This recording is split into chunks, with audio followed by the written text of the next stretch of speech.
Hello বন্ধুরা, কেমন আছেন সবাই? আপনাদের সাথে আছি আমি জয়প্রকাশ রায়। এই মুহূর্তে আমি আছি রানীশংকেল উপজেলার রামরাই দিঘিতে। রামরাই সামরিক দিঘি ঠাকুরগাঁও জেলার রানীশংকেল উপজেলায় অবস্থিত। এটি ঠাকুরগাঁও জেলার সবচেয়ে প্রাচীন এবং বৃহত্তম দিঘি। এর আয়তন প্রায় 42 একর। এটি বরেন্দ্র অঞ্চলের দ্বিতীয় বৃহত্তম জলাশয়। রামরাই দিঘির ইতিহাস। এই দিঘির ইতিহাস এখনও জানা যায়নি। ধারণা করা হয় দিঘিটি 500,000 বছরের পুরাতন হতে পারে। একসময় এই দিঘি ছিল এই অঞ্চলের সাধারণ মানুষের পানির চাহিদা পূরণের প্রধান উৎস। রামরাই দিঘির নামকরণ করা হয় রানী সাগর এর নাম অনুসারে। ডক্টর সেনের দিনাজপুরের ইতিহাস বই থেকে জানা যায় 1800 সালের শেষ দিকে এই অঞ্চল ছিল মালদুয়ার পরগনার অন্তর্গত। তখন এর নাম ছিল রামগঞ্জ। সেই সময় এই এলাকার জমিদারি ছিল নাথপন্থী দুই রানীর হাতে। রানীরা ছিলেন প্রজাবৎসল। প্রজাদের পানির কষ্ট নিবারণের জন্য তারা 360টি পুকুর খনন করেন। রামরাই দিঘি তার একটি। এর অবস্থান রামরাই দিঘি ঠাকুরগাঁও জেলার রানীশংকেল উপজেলার সদর থেকে 4 কিলোমিটার দূরত্বে অবস্থিত। পদমপুর ও উত্তরগাঁও গ্রামের মধ্যবর্তী স্থানে এটি অবস্থিত। এখন এটি বাংলাদেশের পর্যটন স্থানগুলোর মধ্যে অন্যতম একটি। বন্ধুরা, চাইলে আপনারাও আসতে পারেন সুন্দর এই মনোরম দৃশ্য উপভোগ করার জন্য। চাইলে পিকনিক স্পট হিসেবেও আপনারা এই রামরাই দিঘির যে সৌন্দর্য সেটা উপভোগ করতে পারবেন। তো আমি চেষ্টা করছি একটু একটু করে আপনাদেরকে দেখানোর এই রামরাই দিঘিটিকে। সামনে আছেন আমাদের একজন খুব জনপ্রিয় ব্যক্তি, খুব পপুলার ফেস, জাতির ক্রাশও বলতে পারেন।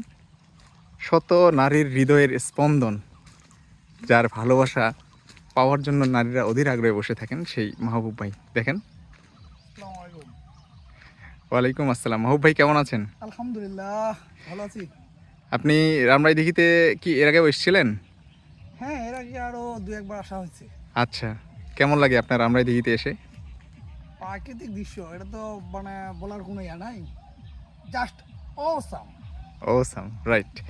আসলে বন্ধুরা, আপনারাও যদি আসেন এই রামরাই দিঘিতে ঘুরতে, তাহলে আপনার মুখ দিয়ে এই একটি কথাই বের হবে, জাস্ট অসাম। দেখতে পাচ্ছেন আমি ক্যামেরাতে ক্যামেরাতে আপনাদের দেখানোর চেষ্টা করছি আমি রামরাই দিঘির অপরূপ সৌন্দর্য। মাঝখানে কিছু অতিথি পাখিও দেখা যায়। আমি আপনাদের জুম করে দেখানোর চেষ্টা করছি।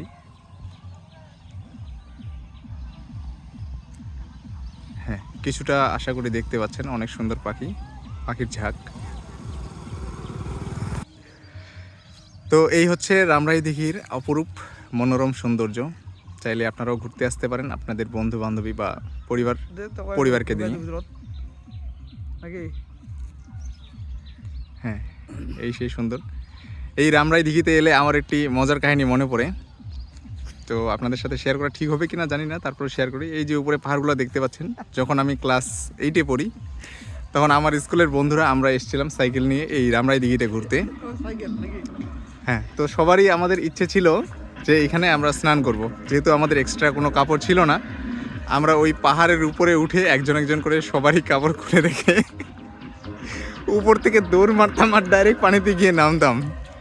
এরপরে স্নান হইলে আবার সিরিয়ালি আমরা একজন একজন করে পানির উপরে উঠে দৌড়ায় পাহাড়ের উপরে উঠে আমাদের কাপড় পরতাম। তো সেই ঘটনা মনে পড়লে আমার এখনও খুব হাসি পায়, আবার আনন্দও লাগে, এবং আমার সেই হাই স্কুলের বন্ধুদের আমি এখন খুব মিস করি। তো ঠিক আছে, আজকে এই পর্যন্তই ভিডিওটি আমি শেষ করছি। ধন্যবাদ, ভালো থাকবেন সবাই। কেমন লাগলো জানাবেন আমাদের কমেন্ট করে।